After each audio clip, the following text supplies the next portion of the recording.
বিসমিল্লাহির রহমানির রহিম। আসসালামু আলাইকুম রহমতুল্লাহি ওয়া বারাকাতুহু। প্রিয় শিক্ষার্থী, আপনারা কেমন আছেন? আমার অনলাইন ক্লাসে আপনাদের সবাইকে স্বাগত জানাচ্ছি। আমি মোহাম্মদ ইফতেখার আলম। আমরা দ্বাদশ শ্রেণীর উচ্চতর গণিত দ্বিতীয় পত্রের বাস্তব সংখ্যা ও অসমতা চ্যাপ্টারের আরেক স্টাইলের অঙ্ক নিয়ে হাজির হলাম। একটু আগে আমরা এক স্টাইলের অঙ্ক দেখাইছিলাম। এখন এই ক্লাসে বা এই ভিডিওতে আমরা অন্য স্টাইলের অঙ্ক দেখাচ্ছি। এই অঙ্কটা অনেকবার পরীক্ষা আসছে। এখন বলা হচ্ছে এখানে পরম মান চিহ্নযুক্ত আছে। আমরা এখন পরম মান চিহ্নযুক্ত এই অসমতাটাকে পরম মান চিহ্ন ব্যবহার না করে প্রকাশ করতে বলেছে।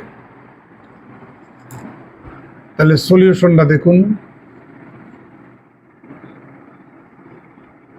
দেওয়া আছে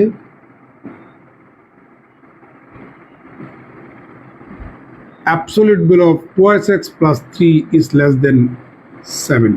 প্রিয় শিক্ষার্থী, আপনাদেরকে আমি বলছিলাম absolute value of x is less than a, এটার অর্থ হচ্ছে minus a is less than x is less than a। আপনি মনে মনে absolute value এর ভিতরে এটাকে যদি x ধরেন, তাহলে -7 is less than 2x plus 3 is less than 7।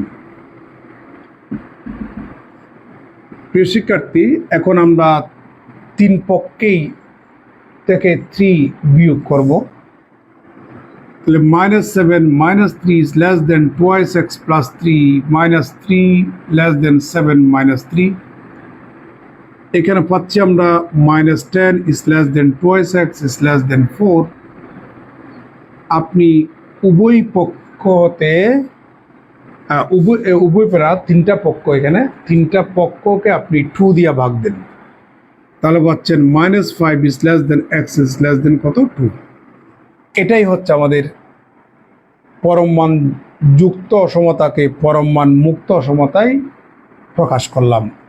যেটুক বলেছে আমরা টুক কমপ্লিট করলাম। প্রশ্নটা এভাবেও হতে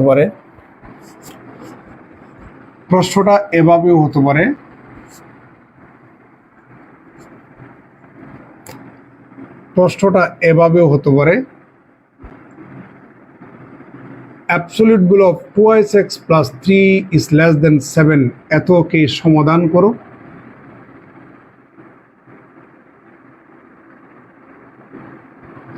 এবং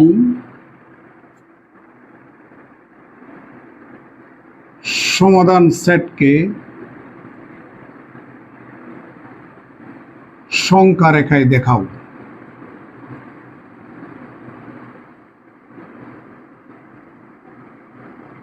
প্রশ্নটা এভাবেও হতে পারে। এটাই হচ্ছে আমাদের এর সমাধান। তাহলে তার সমাধান সেটের নাম যদি আমরা এস ধরি, এস হচ্ছে এক্স এর সেই সকল বাস্তব মানকে নিয়ে গঠিত একটা সেট, সাজ দ্যাট যে মানগুলি -5 এবং 2 এর ভিতরে অবস্থান করে। -5 is less than x is less than কত বলেন 2। প্রিয় শিক্ষার্থী, এটাকে আপনি চাইলে এভাবে লিখতে পারেন, s equal to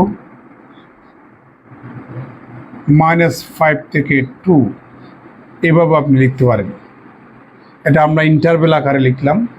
এটাও একটা সেট, ইনফাইনিট সেট, এটাও সেট, ইনফাইনিট সেট। তাহলে আমরা সমাধান করলাম, সমাধান করার পরে আমরা সেট গঠন করলাম। এটা লেখার দরকার নাই। এই যে সমাধান সেটকে এখন সংখ্যা রেখায় আমরা দেখাবো। সংখ্যা রেখায় দেখাচ্ছি। প্রিয় শিক্ষার্থী, আমি একটু আগে বলছিলাম এর আগের ক্লাসে, সংখ্যা রেখার বৈশিষ্ট্য হচ্ছে যত ডানে যাবে তত মান বাড়তে থাকবে, যত বামে আসবে তত মান কমতে থাকবে। এখানে -5 এবং 2 দেখতে পাচ্ছি, নিশ্চয়ই 2 বড়, -5 ছোট। তাহলে -5 থেকে 2 এর ভিতরে এখানে ইকুয়াল নেই।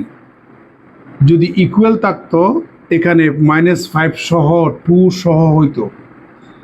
যেহেতু ইকুয়াল নাই, -5 বাদ, তারপর থেকে 2 এর সাথে যেহেতু ইকুয়াল নাই, 2 বাদ তার আগ থেকে, তাহলে আমাদের এই উপাদানগুলাকে বোঝাচ্ছে।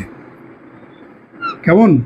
আপনি চাইলে এখানে এইভাবে আপনি দিতে পারেন, এভাবে দিতে পারেন। যদি ইকুয়াল থাকতো বৃত্তগুলো আমরা ভরাট করে দিতাম, যেহেতু ইকুয়াল নাই তাহলে বৃত্তগুলো এখানে খালি রাখতে হবে। এই হচ্ছে আমাদের সমাধান সেট। ঠিক আছে।